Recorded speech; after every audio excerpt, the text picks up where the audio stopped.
Well, good evening, everyone. I'm Dennis Stone, Director of the Center for Advocacy and Social Justice at the Jacksonville Urban League.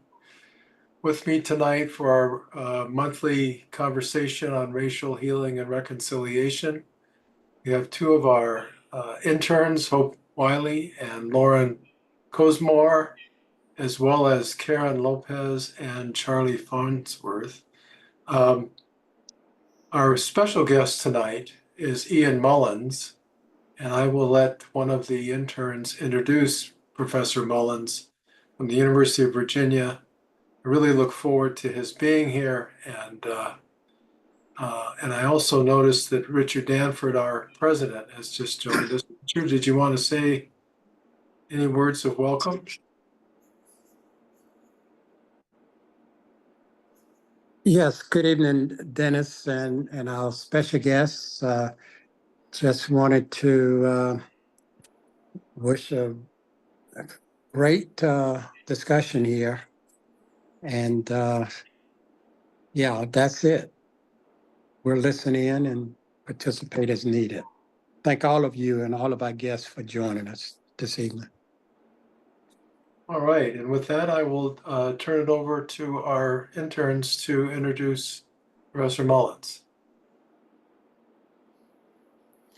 Or Hope, would you like me to do it since we talked about it? Yeah, you can go ahead. Thanks. I just want to say good evening to everyone, and I really appreciate being able to speak to you. I know that there are people here, but then there will also be people online that can see this in the future. We're in a particular moment where I imagine we're all experiencing quite a bit and trying to process the results of the election. And I want to kind of create a space tonight where we're capable to process that and think through some things together. So if at any point anyone wants to interrupt, interject, ask a question, share a thought, please do. Don't worry about cutting me off, just jump on in. So my name is Ian Mullins. I am a professor of sociology, an assistant professor of sociology at the University of Virginia. I have my doctorate in sociology, a master's in sociology, a BA in sociology and American studies. I specialize in cultural sociology and political sociology. So culture is that world that we build together, meaning, habits, action, right? And politics, as it can be widely construed, whether it's related to governance, elections, deliberation, persuasion. And my special area within cultural and political sociology is conservative politics. I have been studying the conservative movement since 2007. I also specialize in the study of racism and relatedly ignorance. And I have particular approaches to all those things. I'm happy to go into more detail as it's relevant, but rather than lecture at you, I kind of want to have a conversation. So what I'm going to do tonight is I'm going to start with just a few slides, a handful of slides. It's, like I said, it's not going to be a lecture. And this is largely because I want us to be able to see a text together. When I was invited to speak to you, I started to think what kind of conversation would be useful tonight, what would be meaningful for us and helpful, towards figuring out where to go from here. And when I have these kinds of thoughts, there are certain thinkers I go to. There are quotes that pop into my head that kind of start to frame my approach. So I want to share those with you as we start to think through what's happening. And then I can provide some more insight into how this current state of conservative politics and racism in this country is affecting what we can do next. And the idea that I've organized tonight around in our discussion is our future cannot be based on a lie. And I mean this more now than ever before. Our future cannot be based on a lie.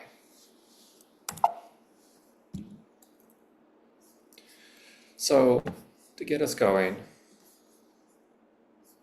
make sure I can adjust the screen correctly. I want to start out with something Coretta Scott King wrote about Martin Luther King Jr.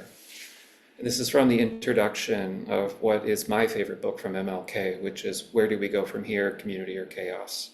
It was written after the success of civil rights and largely after he had struggled to maintain his influence within, the movement. Martin Luther King spoke out sharply for all poor in all their hues, for he knew if color made them different, misery and oppression made them the same. Now, any of us that read King, we know Coretta Scott King is a power in her own right and has a way of not just summarizing, but propelling ideas of her own. And in this one, I find it incredibly powerful for this moment because I interpret this as we are in this together. Anything that we tell ourselves otherwise is a lie. You can't have something occur to a part of our community that we just don't want to recognize as our community and think it's not our problem. It is our problem. We are fundamentally in this together. And if the things that we see happening to other people, if we think they can't happen to us, we are lying to ourselves. Now, where do we go from here? MLK has an orienting discussion where, for context, this is his description of following the Civil Rights Act of 1965, or the Voting Rights Act. He writes, "The practical cost of change for the nation up to this point has been cheap. The real cost lies ahead. The stiffening of white resistance is a recognition of that fact." Now, the cost he's talking about is the cost to white people. The Voting Rights Act granted political inclusion and enfranchisement. Sometimes, in some instances, it restored it. In other instances, it granted it for the first time. And Martin Luther King Jr. tells us that was easy for white people to do. But schools, housing, healthcare, that's the real cost of equality, and that's hard. That's not necessarily asking people to give things up, but as he writes several times in this book, drawing on someone else's quote, it's asking the rich to get richer at a slightly slower pace. It is asking people to give something up, but it's something for the betterment of everyone. And that is the real cost that lies ahead. He continues, "Whites, it must frankly be said, are not putting in a similar mass effort to re-educate themselves out of their racial ignorance. It is an aspect of their sense of superiority that white people of America believe they have so little to learn." Following the success of civil rights, we needed real structural change that white people in the United States resisted. And rather than join the struggle or just allow others to engage in the struggle, there was backlash. And this is something that I think we're familiar with today. This is a way in which we can read the past to understand the present. The real cost still lies ahead. There is still an asymmetry between what people think is their problem and what is their responsibility or what they need to do. This is not a type of burden that some people need to carry. It's one that we all need to carry. And then this is an idea that I take from MLK that I think is still incredibly powerful to this day. So now I want to switch to another thinker that is very formative for me. And I want to think about truth. You'll notice I'm using the terminology truth and lies tonight. That is not something sociologists would have done 10 years ago. Believe me, I've tried. But rather they would have said, people have different understandings. There's no way that we can judge what's really right or wrong. We just want to know how things make sense for them. Today, I completely reject that premise. I speak in terms of truth and I speak in terms of lie. That doesn't mean I can't be wrong, but we need a truth. We need something that can be externally verifiable and can exist even if we don't want it to. It's like something that exists beyond our own volition. And when I start to think about truth on a larger scale, I think about Du Bois. So in this quote in particular, if I was ever to get something tattooed on my body that was, quote, this would be it. And this comes from Dusk of Dawn. It's originally from 1940, but I'm pulling it out of a collected volume. That's what the page number refers to. And the book, in case you want to verify this or read this yourself, is at the bottom. "When in other days the world lied It was a world that expected lies and consciously defended them. When the world lies today, it is to a world that pretends to love truth. This is one of our central predicaments today. When the world lies today, it is a world that pretends to love truth. It's not to say people didn't make claims about what was true in the past. It's to say people knew they weren't true, they did it anyway. But there's something different today. We all claim to love truth. We all claim to pursue reality over falsehood. Yet, we do so in incredibly self-serving ways that actually fails to achieve the thing we desire, which is a knowledge of what's real. Yet, the idea that our lies are real is what matters for us today. So, Du Bois continues. And this is from a chapter called The White World. The white world for Du Bois is, think of it as the dominant social order, what some of us would call white supremacy. It's a way in which people are ordered and ranked in society based on status and given different opportunities and privileges based on that rank. So Du Bois writes, the greatest and most immediate danger of white culture is its fear of truth, its childish belief in the efficacy of lies as a method of human uplift. We deliberately and continuously deceive not simply others, but ourselves, to the truth about them, us, and the world. Think about the lies you see right now. Think about all of the lies you saw leading up to the election. We live in a world of unchecked lies, and they can be persuasive. In a little bit, I hope to get to why I think these lies are persuasive to people and why it is so difficult to combat them. But fundamentally, we live in a world that lies and pretends to love truth. And we use those lies to convince ourselves of stories, once again, that are incredibly self-serving and that are an impediment to progress. I know there's a lot of text, I'm sorry. This is like a faux pas of slides, but I felt like it was necessary. Du Bois continues, the democracy which the white world seeks to defend does not exist. It has been splendidly conceived and discussed, but not realized. If it ever is to grow strong enough for self-defense and for embracing the world and developing human culture to its highest, it must include not simply the lower classes among the whites, now excluded from voice and the control of industry, but in addition to that, it must include the colored peoples of Asia and Africa, now hopelessly imprisoned by poverty and ignorance. Unless these latter are included, and insofar as they are not, democracy is a mockery and contains within itself the seeds of its own destruction. Now, this is a continuing theme throughout Du Bois's life. While his thought does change, he lived a long, productive life. This idea that the white world aspired to certain ideals it could not reach. And the reason it couldn't reach them was because it tried to base its notion of progress on the subservience and domination of others. Du Bois concludes the white world by saying, the progress of the white world must cease to rest upon the poverty and the ignorance of its own proletariat and of the colored world. Once again, we are in this together, right? So these are the animating ideas that go through my head when I think about everything that I've seen in this election cycle and before it, the buildup for it. This is the idea I think about. How do we get to a better place? I never expect progress to be pretty. Progress is ugly and it is hard. And it is only achieved through struggle. But how do you gain ground against a world that is filled with just consistent lies? Right? How can you gain ground when there is just an utter rejection of the truth?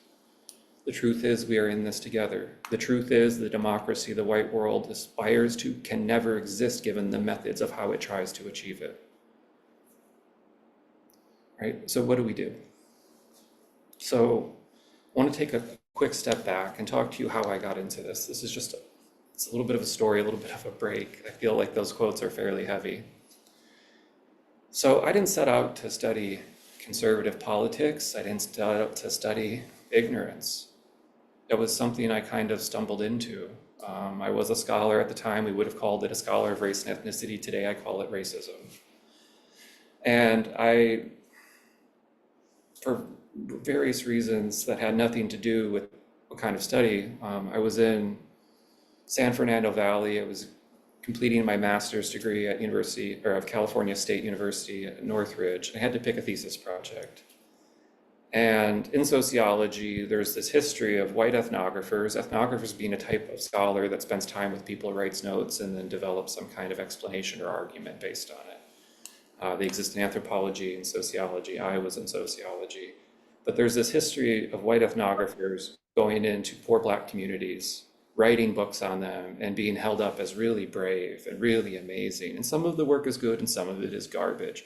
But it's that kind of that racial aspect of it, a white ethnographer and a Black community where a white audience wouldn't expect them, that I just kind of found offensive and absurd.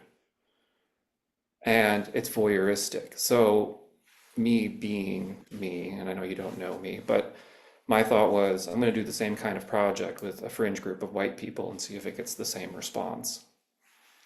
It's just kind of what I would call a fuck you project, right? And I did it. And I picked a group of people that people didn't want me to research. I started looking online. This was around 2007, and there was a national movement of civilians arming themselves and going both to literal borders and figurative borders in patrolling, called the Minutemen. They've made a resurgence today. I'm kind of surprised by that. But they were in all 50 states. Then President George W. Bush called them vigilantes. So I looked them up and I found I could become a member if I paid $50 or could legally carry a gun. My parent told me not to. My advisor told me go for it. I went for it. And this is my first kind of venture into conservative politics. And what I found was I absolutely loved studying people that did not align with my own beliefs or positions. I loved the challenge of it. I loved how it pushed my understanding of things that we took for granted. Most sociologists study social movements by the foundational case of civil rights, but you approach it from this idea where you accept a lot of the claims they make because you agree with them. So what happens when you research people you don't agree with?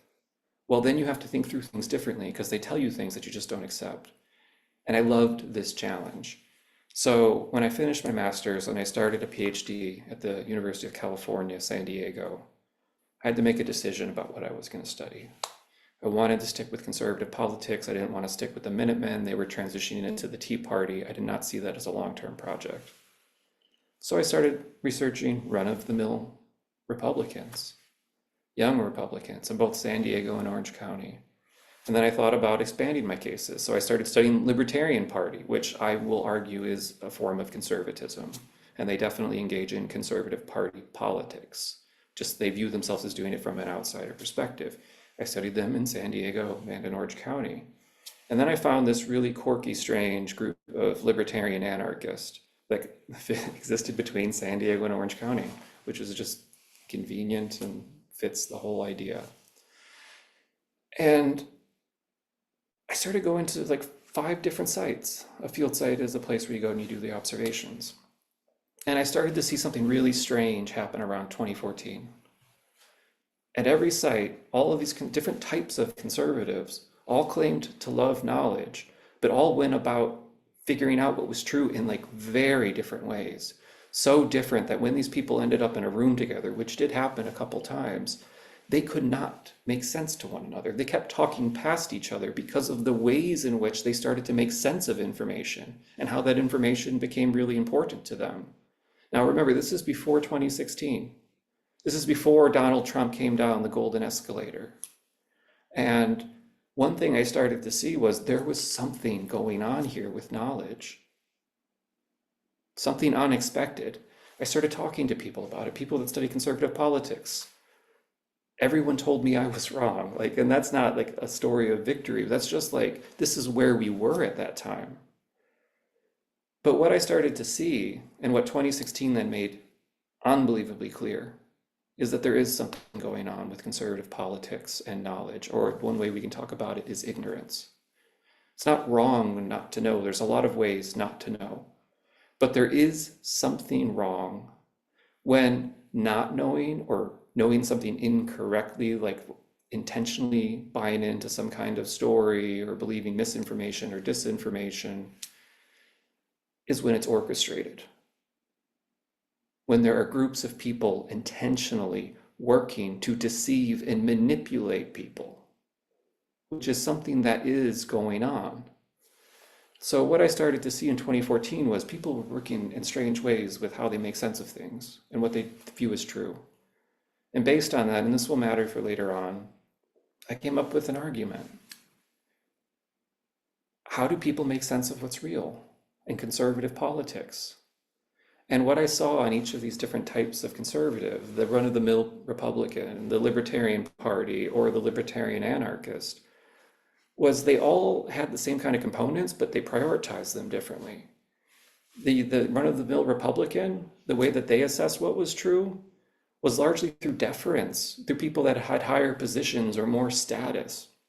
And one thing that they did, they accepted claims as true when someone with more authority or higher position told them it was true. Because they were more concerned about their careers, and they needed people to tap them on the shoulder and bring them with them or hire them into positions.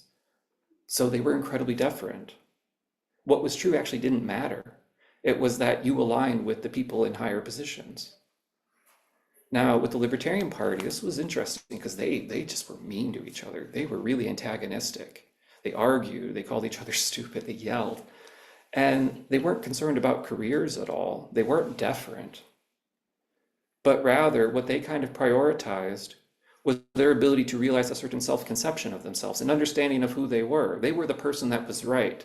Using their metaphor, like they were an unherdable cat. You can't herd cats is the image they used, right? So what was true for them? Whatever they needed to say to demonstrate that no one could tell them what to do.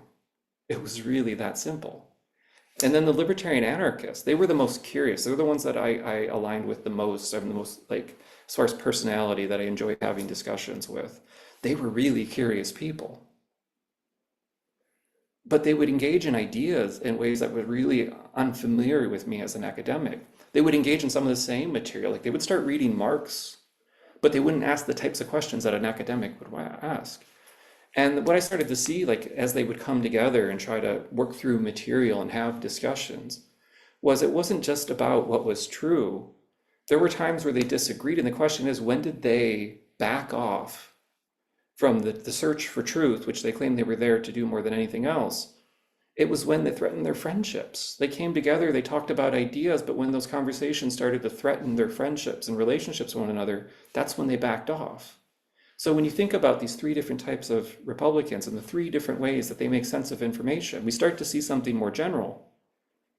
The search for truth isn't actually what people are doing. That's not their primary activity. There's something behind it. There's a secondary activity. And the search for truth is actually subordinated to that primary activity that they're doing, whether it's they're subordinating it to their career and their aspirations, to their self-conceptions and the stories they tell themselves about themselves, or to their friendships. In conservative politics, what I observed on the ground was everyone claimed to care about what was true, but the way that those things that they identified as true, they mattered because they reinforced or worked towards something else. It helped them advance their career. It allowed them to feel good about who they were, or it helped them build relationships to other people. This is a really important thing about understanding how truth and lies work in our lives. They do something for us. They do something for other people. Sometimes when you tell someone they're wrong, you're not just telling them that an idea is incorrect. You're threatening their career, how they understand themselves, or you're threatening their friendships. It adds stakes. It makes the consequences of being wrong so much more than just reconsidering an idea. So I got into studying conservatives in an unconventional way. And then I started to see something really different. about how people worked with information and how they came to understand what was true. And from there, I had to like build out. It's not just about understanding what happens with this group of people or that group of people. It's trying to understand what's happening more broadly. And this is what led me to ignorance. And trying to understand how not just individuals get things wrong, but then how organizations, groups of people engage in enduring campaigns in order to manipulate or confuse other people. Now, this in academia is called agnotology. The term is neither here nor there for our purposes. But to get more now away from my personal story, but more to like these lies, this is how I came to look for these things. This is how I came to study them. And this is how I came to develop a knowledge of the things I'm going to tell you. Is conspiracism has become something new today, right? Conspiracism in and of itself is not new. It's taking on a new form. We have these older forms of conspiracism, like the belief that, aliens have visited Earth and the government is covering it up, right? When people were originally part of conspiracy communities related to that, they had a theory of what was going on. They had an idea of the people that were holding information, and they were actually acting in ways to try and reveal what they thought was the truth, to hold an institution accountable, right? They had a certain theory of what was going on. It really does matter. And they were trying to reform things. Now, conspiracism today is not like that. It's not like this old, what some people call classical conspiracism, but rather there's real no theory of how things work. There's no attempt to reform. There's no evidence you can point to. There's no claim that actually has to be validated. This is something people call new conspiracism. And the idea is people just make bare assertions. They just make claims. They don't have to be real. They don't actually have to have evidence. They don't actually have to be proven to be true. But rather, just all of these bare claims just start to add up, right? Well, the election was stolen. Well, this particular voting machine company is engaging in deception. Well, this particular congressional aide helped, rig the ballot boxes. Oh, and did you know that the COVID vaccine is just a trick to track you with 5G, right? There are all of these lies. Barack Obama wasn't born in the United States. They're just bare assertions. There is no evidence of any of this. But when you hear them one after the other, after the other, after the other, you can start to wonder what's real and what's not. You can start to question things that you thought were true, or you can start to reassess your trust in institutions.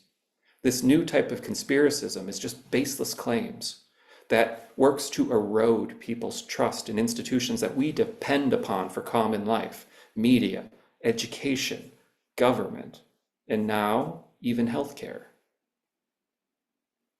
right? They work to delegitimize. And it's not that they're true, but the saying is they seem true enough for people. And true enough means that people say, even if that particular claim is wrong, it's directionally correct. Even if the government's not trying to implant a chip in me to control me with 5G, I don't trust the government and I think there's something up with this vaccine. It's true enough. We live in a time of conspiracism that is completely oriented towards claims that can seem true enough to people, that can create enough confusion that people don't know what to think and they can't have any confidence in the things they think they know unless they buy into some other grand story, right? Which is fictitious. So we now exist in a space that I am utterly surprised by. I've been studying now misinformation, disinformation. There's some technical definitions. People don't really agree on it. Just know people are telling you things that aren't true for about 10 years. It started when I started with the conservatives in Southern California, and I've continued it to this day. I teach classes on it. And moving into this election cycle, I feel like I'm coming to it for the first time. I have never seen it like this. I have never seen it at this scale. I've never seen it with just how outright false things are. There was an ad, and you may be familiar with this, about someone who was allegedly a former student of Governor Walz that claimed Governor Walz molested him when he was a teacher. The name was real, the person wasn't. It was completely fabricated. It's shameless, right? And the scary thing is, the way in which information is consumed and distributed makes it very difficult to see what other people are saying. These are the ones that have become public. What are the ones that haven't? And so when I say I've studied misinformation and disinformation and conspiracies and ignorance for over a decade, and I feel like I'm coming to it for the first time, it is because it has reached a new form. It is so pervasive, and I see absolutely no reason this is going to change next year, the year after, or the next election. And that is something to be concerning. This is the type of politics that is based on emotional reactions and rage and grievance, and there are no checks. And so one of the reasons I tell you is that our future cannot be based in a lie, because that is where I think we are headed, more so than ever before. And it is one of the things that we need to stand up against. Now, I'm going to get a little bit sociological and talk about how society is organized, right? And the reason I'm going to do this, because I want to take something that I imagine you're familiar with and ask you to think about it a little differently. So I'm sure some of you have been part of conversations where we talk about society as being polarized by liberal or conservative, Democrat or Republican, right? Where there's a partisan divide that just goes from the very top of government to the very ground that we live on every day. And I want you to, I'm not going to say that's completely false, but what I want you to do is I want you to reconsider whether that's the whole story. Politics is polarized, right? There are two major parties that you can vote for if you have any hope of winning. There are two very different policy platforms on significant issues. And if you're going to participate in electoral politics, you are going to exist in a polarized world. But what makes us think that's what the public is? Right? Rather than think of us and the communities that we're a part of as polarized, as living our lives by the rules of national politics, I want us to think of us as fragmented. Right? We are not one public. We're many different publics. We're many different communities. There's different ways to conceptualize that. One of the ways is you start thinking of publics, and this is a pragmatist conception from John Dewey, as being constituted by shared problems that people start responding to together. Another way to think of it as is like your communities, your information communities, your neighborhood. And we have been siloed off from one another. That's not polarization, that's fragmentation. And we're siloed off in how we get information, to the point where if you want to engage in politics, how are you even going to reach people that disagree with you? What channels are you going to take advantage of? You can't even talk to them, much less try to persuade them. Now, why this matters, and why this matters for a world that is based on a lie, is how do we go from viewing national politics as polarized to having publics that are fragmented? And how do we convince those publics that they are indeed part of this polarization? Well, there's a whole level of people doing that work. There's organizations. They're political organizations, they're media organizations, they're religious organizations, they're financial organizations. And what they do, and we rarely see them, is convince all of these fragments to engage in that polarized form of politics. Right? Have you ever thought about single issue voters? How do single issue voters get organized in an election? How do they get their information? Who activates? That's a political science term, activating them to get them to show up and actually donate or show up to vote or knock on doors. There's a whole machinery there. It's incredibly well funded. And what they try to do is identify people into single issue voters. And then they only, well, this is different for conservatives and liberals.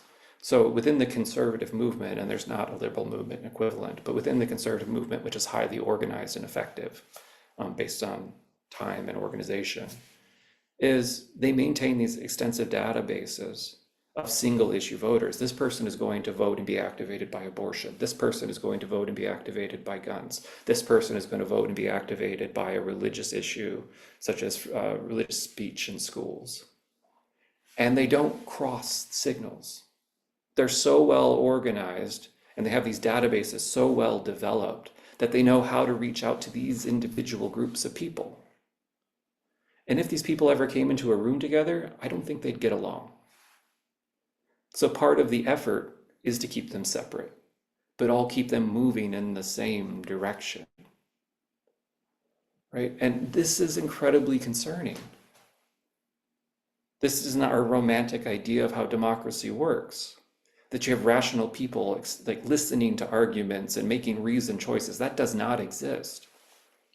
But rather, we have a fragmented public that is being administered by powerful organizations that we just often don't see, right? That's a reality. We have a media ecosystem, which people self-select into, which is just more siloed than it's ever been. And now we have, like, let's just talk about Elon Musk, we have billionaires with social media platforms that are actively pulling levers to amplify some content over others. This is a significant problem. I don't have the answers, but like, what do we do? How do we move forward? Fundamentally, I think we have to do it by trying to establish what is true. I think we have to try and clear the noise. We have to try to reach people through the silos, yes. But this is the reality. This is the truth. So now I want to put together the two pieces that I've talked about.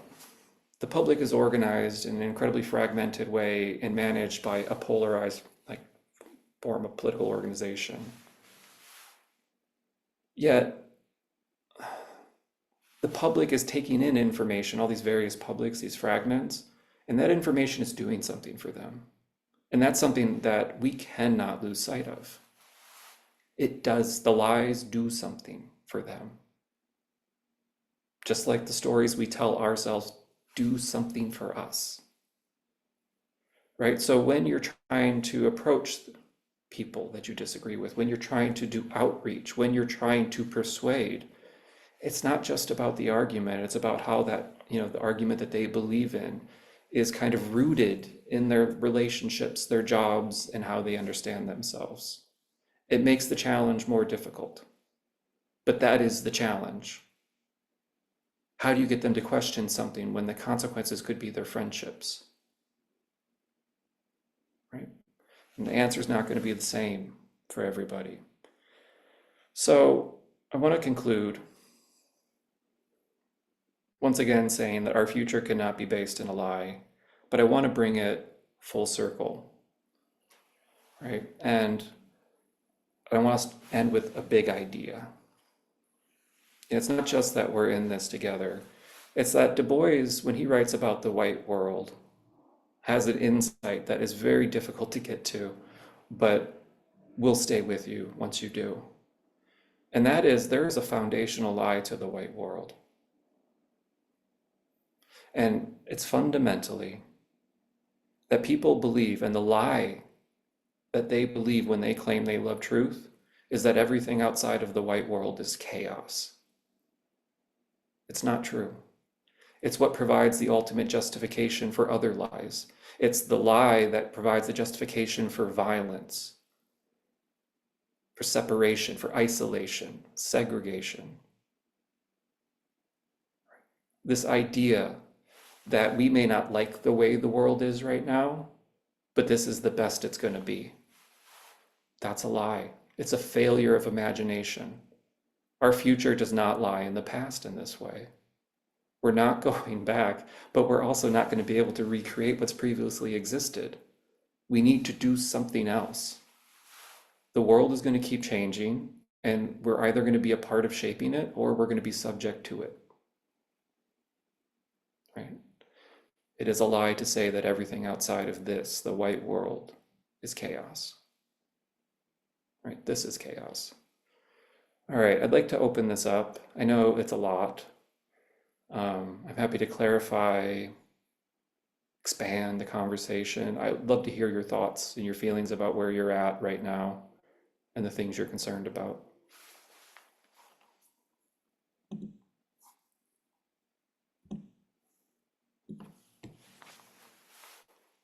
And Jackie, I'm glad you placed that book on hold. You're not going to regret it. I'm concerned about the economic reaction to addressing what you laid out, because the money seems to be heavily on the red side, and the blue side may not be able to create the resources necessary to balance the power. Yeah. But one other point I think is important for people to know is that the income in a democracy is 2.5 times the income in a dictatorship, average income. So if we don't solve the problem, we'll all pay for it. Yeah. And I mean, there's a false dichotomy presented to us. It's either we support whatever industry wants to do, or we're going to live in poverty and be desperate for the things we need to survive. And that's not true either. And I saw the stock market jump when the news that Trump won was released, right? And it's very difficult to make sense of that. There is more money within the conservative movement. There has been money. It used to be the conservative movement in the United States. It has different points of origin. Some of us talk about it as a response to the 16th Amendment in 1913. Some of us talk about it in terms of a response to the New Deal. Both those things are true. It just depends on which aspect of the conservative movement you're talking about.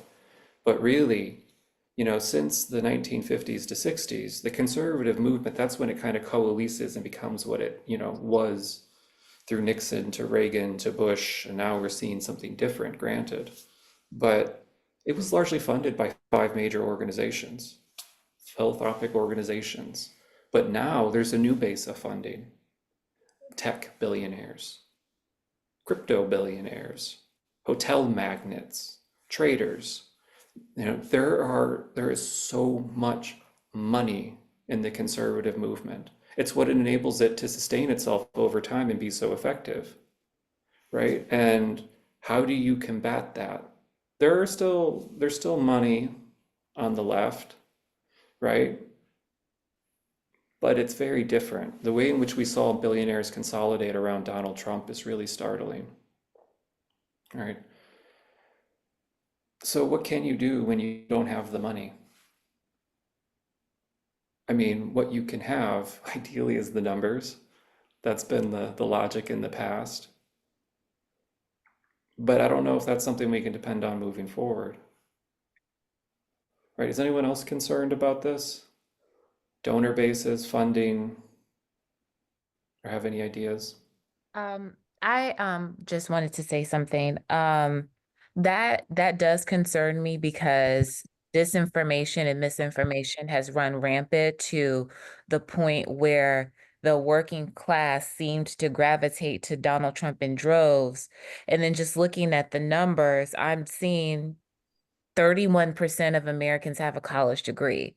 And so we all are in the minority.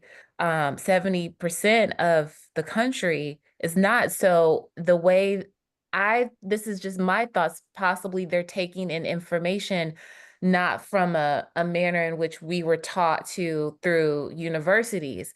And so it's grappling to understand how the working class, who used to be for the Democratic Party, the Joe Manchin Democrats, how they're gravitating toward Donald Trump. And it's kind of looking from the outside in. Why can they not see that they're voting against their own self-interest?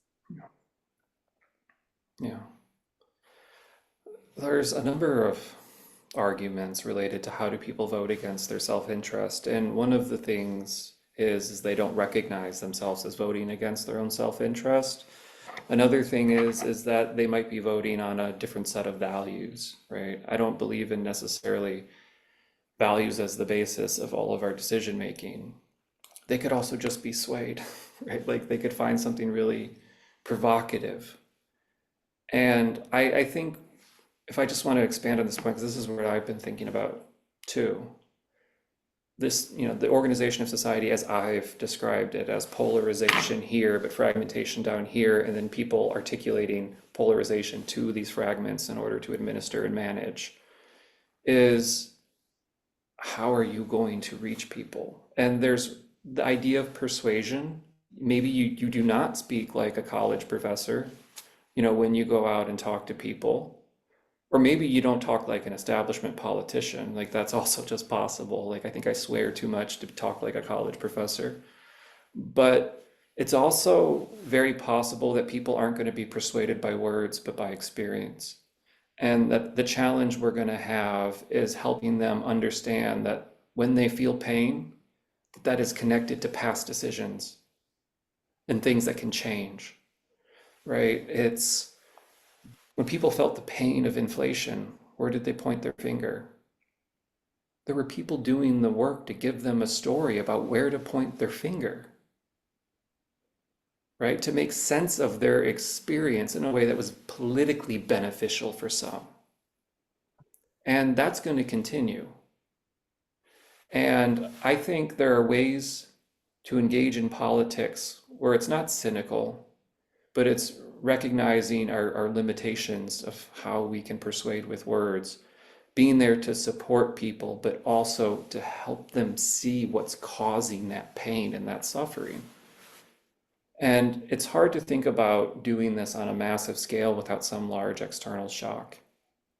One thing that I think the conservative movement was very good at doing during the pandemic was turning the public's attention to Fauci, to vaccines, to criticizing schools, to giving them a place to place their anger. Pandemic was miserable for all of us. It was dangerous for all of us. Yet the story that emerged out of conservative politics was something that people latched onto, right?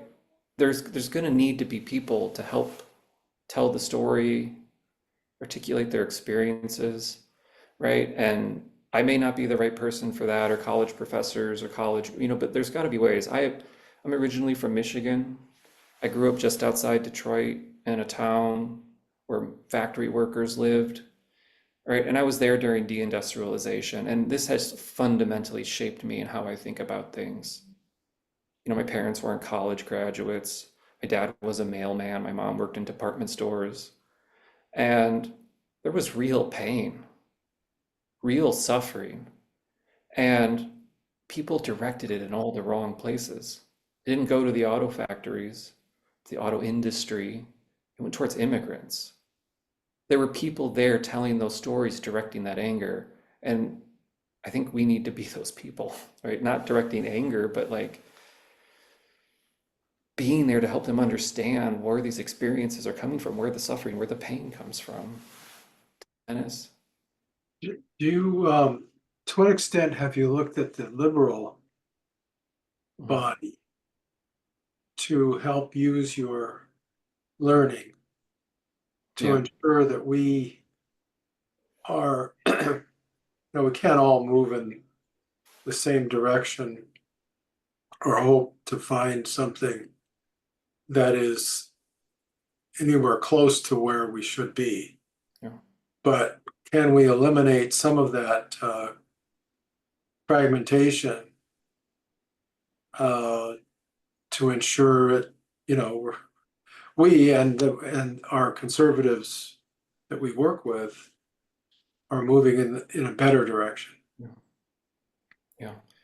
I mean, something that's interesting to know about the difference between conservative and liberal politics is that they're not mirror images of one another.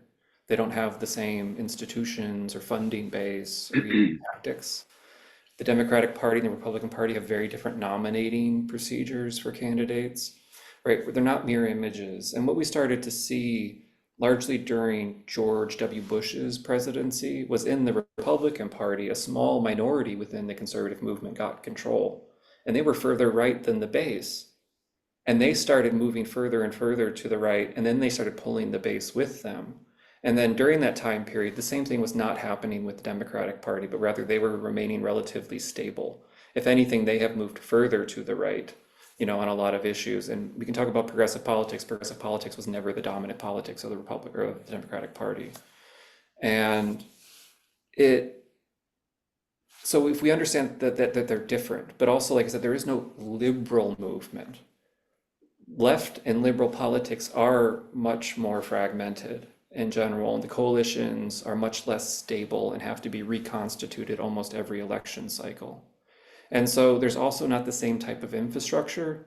Like, in the latter half of the 20th century, when the conservative movement was like investing in books and things, and you can't underestimate the significance of books in that movement. Like, they were building alternative institutions, and yes, that's turned into like Fox News and Newsmax and all these blogs, right? But the same thing wasn't happening. People tried and it failed, it didn't take. There's not the same type of capacity to reach people.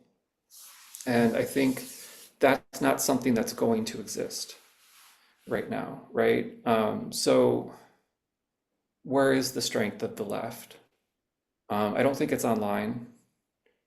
I think it's on the ground with real people, who are working and struggling to make it. And this is like, this is the Michigan in me, right? Like, I also say, like, I think Bernie Sanders puts it very well. What's good for the working class is good for everybody.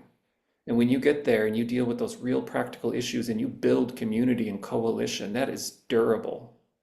And that is something that can persist. And that is something the Democratic Party as a whole has ceded. And it is one of its biggest faults today. It has given up the working class. And you can be good for unions, but unions are still moving away. Like, it's a really difficult thing to talk about. What kind of politics do you want to be a part of? Do you want to be part of these national political establishments? Well, maybe then go for it. But I think the real meaningful politics is in your communities. And it's a little that can go a long way when other people are doing a little where they live, with the people around them, and when there's a type of humanity to it. And we are truly working to benefit those around us and those that are disadvantaged or targeted. And when we're talking about what are we going to do during a second Trump presidency, where the executive orders are already written, civil servants are already being vetted, we need to be on the ground helping people, not just reacting to the latest headline. Like, there's real work to be done, and it's work that we can do within the means that we have. We're not going to have billionaires, right? But we have food. We can watch kids, give rides. Very helpful. That's So I'd like to ask, we talked about, well, somebody mentioned earlier, which I do believe is probably true, that, like, in a dictatorship or income in the democracy is 2.5 times higher. However, I'm only saying this because I did spend a study abroad in China back when I was in college. I went to Michigan State. I'm actually from Detroit too. I grew up in Southfield. I So work in Westland, yeah. where'd you say? Westland. Westland? Oh, okay. So anyway, I know that in certain places that do not have the type of democracy that we have, people have high standards of living still. Singapore, the United Arab Emirates, just two examples that come to the top of my mind without thinking about much else. So I guess I'm asking, and I know, like, I don't think things are going to get better under Trump and them, but I just wonder, like, if the Democrats had shifted some of their norms, because I feel like the Democrats just don't know how to wield power in a sense. Like, a lot of our best presidents bent the rules from Democratic norms. Abraham Lincoln to me is a prime example of that. Push for Nevada to be admitted outside the norm of how you admitted states if you study it. He packed the Supreme Court. A lot of people don't know that, to get what he wanted. Roosevelt threatened to pack the Supreme Court. Well, Franklin Roosevelt, because let me differentiate. There's two. So, and passed a lot of laws that, like, were that were not necessarily popular, that were against the norms of our democracy. Franklin Roosevelt pushed them through. So do you think to a degree that there's a such thing kind of as too much democracy sometimes, and that can lead to the actual institution failing because of that? So I agree with some of what you said, but I don't think there's too much democracy. I think the problem is there's not enough democracy. Okay. And the examples of, say, not just China, but like Hong Kong specifically or Singapore, That these Hong are Kong things, is rather. yeah, these are things that are designated as economic zones where the typical rules of regulation and trade don't apply. Mhm. And those exist kind of throughout the country. There's a whole lot of zones like this. And they can, in the short term, bring in quite a bit of investment, but how they handle the long term is a very different story.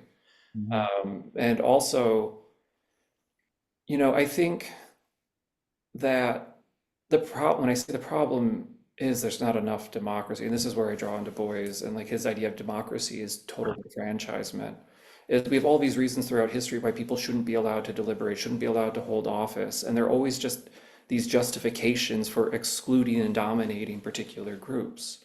Mhm. And but what that leads to is a lack of knowledge, a lack of wisdom, perhaps some people like to call it.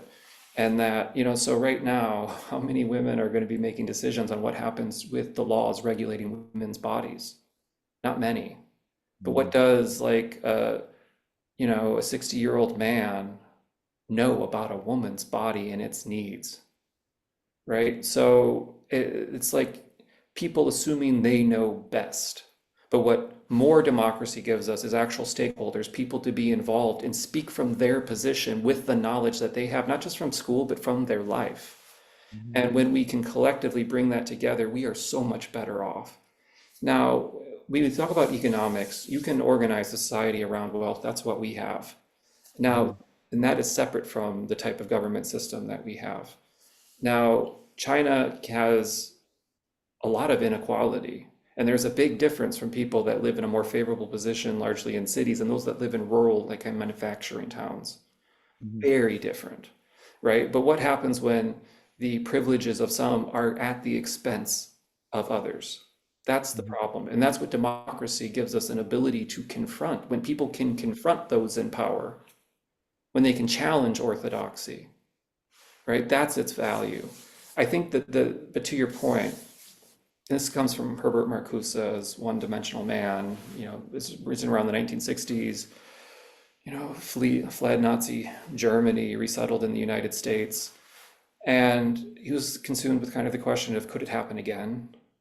And one of the determinations that he makes is yes, because people don't really care what kind of government they have as long as their standard of living doesn't like tank. That's something that I've noticed throughout the years, Yeah. not only just me studying abroad, but I have a lot of friends who are friends I keep in contact with, not just that live overseas, but still in the US. Like I've had a lot of friends who are not from the US or didn't grow up here. Yeah. And one thing I have noticed, and then I think that's kind of how my mind got changed on stuff when I did study abroad and I was over there for a half a year, is that a lot of times, as long as people's needs are met, they will feel okay. And there's a part of me that thinks that that's kind of what happened with this election. A lot of people didn't think their needs were met. So it's just like, I'm just going to blame somebody and go with somebody else who I think might meet my needs. And I don't care how my needs are met. As long as they're met, I'm going to be happy with this person because I don't have time to pay attention to politics and stuff anyway.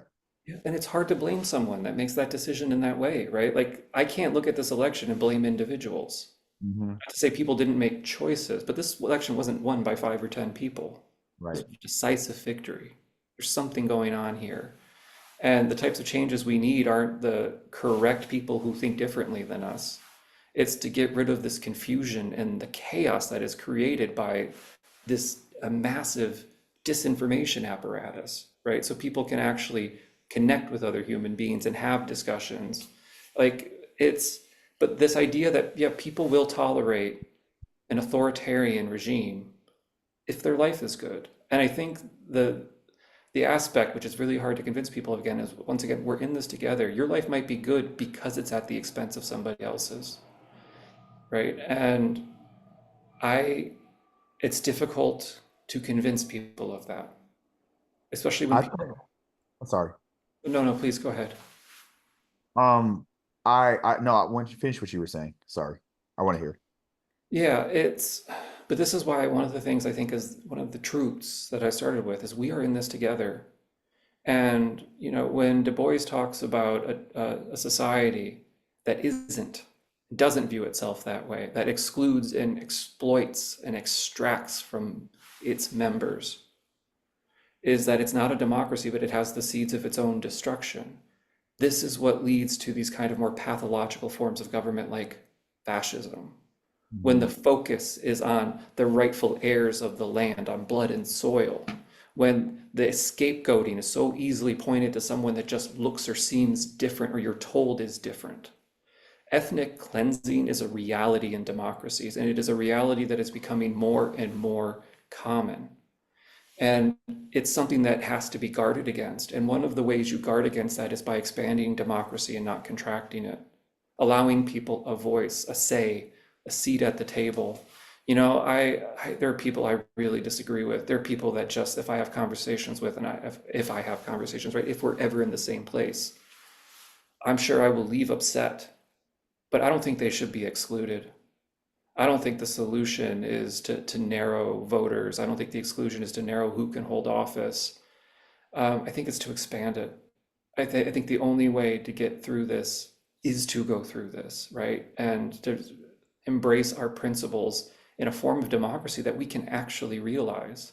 But how do you have in a country like that it's as big as ours, and like kind of like what Mr. Bo said here, like you know you have, and I know like you said your parents not college educated, worked in the factories, and I know, and I've talked to especially a lot of men like that. Have a lot of them in my family. One of my best friends, he's college educated, but his family is like that. He's from Highland Park. I know you know where that is, and just other people. And it just seems sometimes that the frustration kind of can be like, I have people who are not educated, don't take their time to educate themselves, and then they're making decisions that are making my life bad. And sometimes they just don't seem to care. Yeah. And so you have to wonder, and I think my fear is that what seems to be going on now is almost like the dumbification of Americans. Yeah. So like you may know about this, but I think it's the fairness doctrine. I think it went away during George Bush, where you know the news had to give both sides. They don't have to do that anymore. Leads to the rise of cable news. We have the laws that make it so that the social media websites can't be regulated. So I can yell fire in a crowded theater, as they say, and I'll be arrested for inciting that. Or I can tell people to tear everything up in Jacksonville, and I'll be arrested for inciting a riot. But if I do the exact same thing on Facebook, I cannot be prosecuted at all. Yeah. And so in that climate, I guess it becomes, how do you control this? Because you need an educated populace to a degree to be able to understand how to be able to understand the system works. You can't get the people in place who are going to make those laws from the top level down to protect society. And then you have the aspect of race and identity in America that can be somewhat unique, not all the way unique, but somewhat. And I look at, let's say, I'm gonna give an example of I'm gonna go back 100 years to World War One. Austria-Hungary. Even you can look at the Ottoman Empire, Turkey, what we call Turkey now, that broke up. And what you see is these big countries that broke apart on ethnic lines. Yeah.